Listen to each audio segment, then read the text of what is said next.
so let's work this problem. So it says, find the mass of hydrogen in 1 gallon of water. That's it.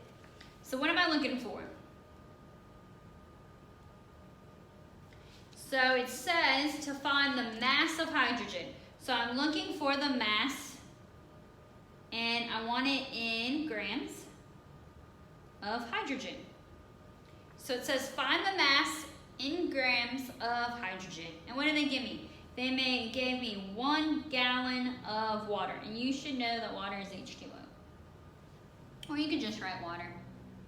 All right, that's it. So then I'm like, man, they didn't really give me much. So let's just see. I have gallons of water, and I'm trying to go to hydrogen. All right, so let's see how they relate. I have water. I need hydrogen. That's the big part, and then I gotta look at the units later. So water to hydrogen, how do they relate? Well, hydrogen is in water. So this is the whole, this is the part. So then I said, well, how do I go from the whole to the part? I can do one of 2 ways, mass percent, composition, or the formula. So I looked, did they give me any percents? No. So I want to use the formula. So I want to talk about how does water relate to hydrogen. But if I use the formula, remember that's in moles. So if I have 1 water, in 1 water, how many hydrogens do I have? 2. So now I have that relationship of my moles of water to my moles of hydrogen. All right, so then we say, okay, well, I'm gonna start here, all right? And this is in gallons. So I have 1 gallon of my water, okay? But I don't want gallons of water. For me to go from water to hydrogen, I have to be in the mole. So I want to go from gallons to moles. All right, so let's think about how I'm going to do that.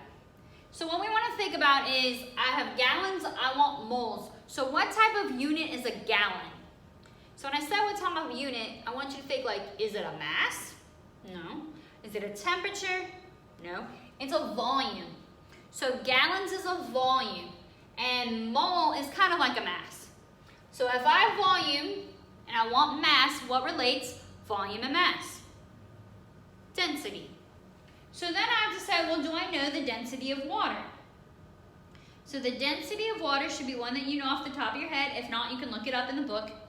And it is 1 gram per mil. So that relates my volume to my mass, which is what we were trying to do.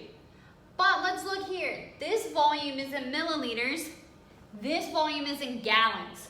So I'm gonna have to convert my gallons to milliliters. So this is where if you were on a test, you could look at the conversion sheets given, or if you're just doing a homework problem, you could just look at the conversions in the book. So I wanna find a conversion that relates gallons and milliliters. So I look it up and I find that 1 gallon is 3.785 liters. So I find this conversion. So, okay, so let's start. So I have gallons of water.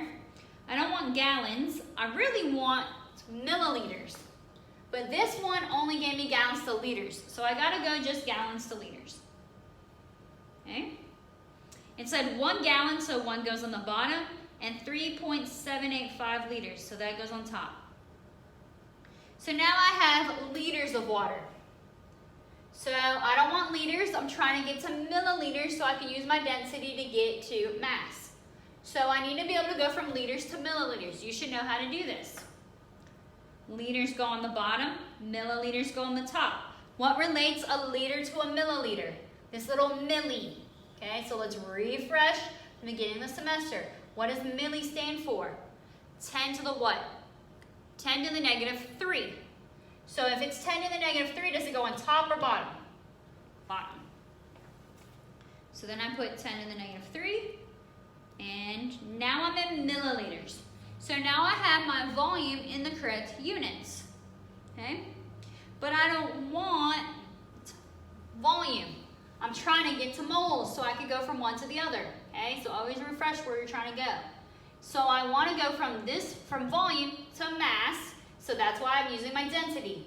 So now that my volumes match up, I can do the conversion. Milliliters are going to go on the bottom, and I want to go to mass. But I have to go to the mass that's in my density, which is grams. And for water, the density is just 1 gram per 1 mil.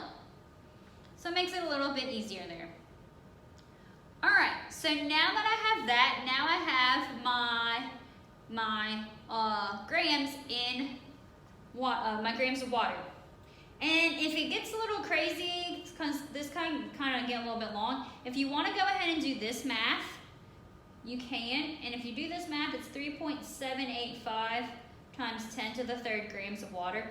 Or you could just keep doing the parentheses. It's kind of up to you. Some people don't like when the parentheses get really long. So if you want to do the math, I did it. Or you could just continue, pretend like this parenthesis is there. All right, so now I have grams of water. But the whole goal is to get to hydrogen. And the only way I could go from the whole to the part is through the mole. So now I have mass, but I have it in grams. I want it in moles. So I want grams of water on the bottom. I want moles of water on the top. So how do I go from grams to moles? Molar mass, the mass of water off the periodic table. So then I have to go to the periodic table and find the mass of my H and my O. So I go to the periodic table, H is 1.008. Oxygen is 16. So now I can add that up. So I just kind of come over here on the side of my paper. And so I got 2 hydrogens, that's 2 at 1.008. Got 1 oxygen at 16. So when I add that up, I get 18.02. And remember, this is always grams per mole. Okay.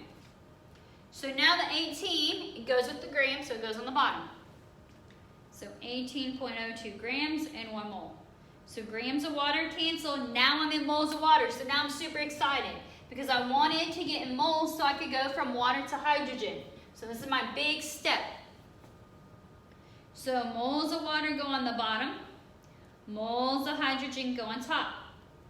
So let's talk about this. In 1 water, how many hydrogens did we say? There are 2. This is our new part. All of this is stuff we've already done. This was something new from this beginning of this chapter. This is the new part for this little subsection of our lecture. So now I've gone from the whole to the part using the mole-to-mole relationship from the equation. In 1 water, there's 2 hydrogens. So now I have my hydrogen. Am I done? No, because I have it in moles and I want it in grams. So I got another step. Moles of hydrogen go on the bottom. Grams of hydrogen go on top. How do I go from moles to grams? Periodic table. And what did we say the mass of hydrogen was? 1. 1.08.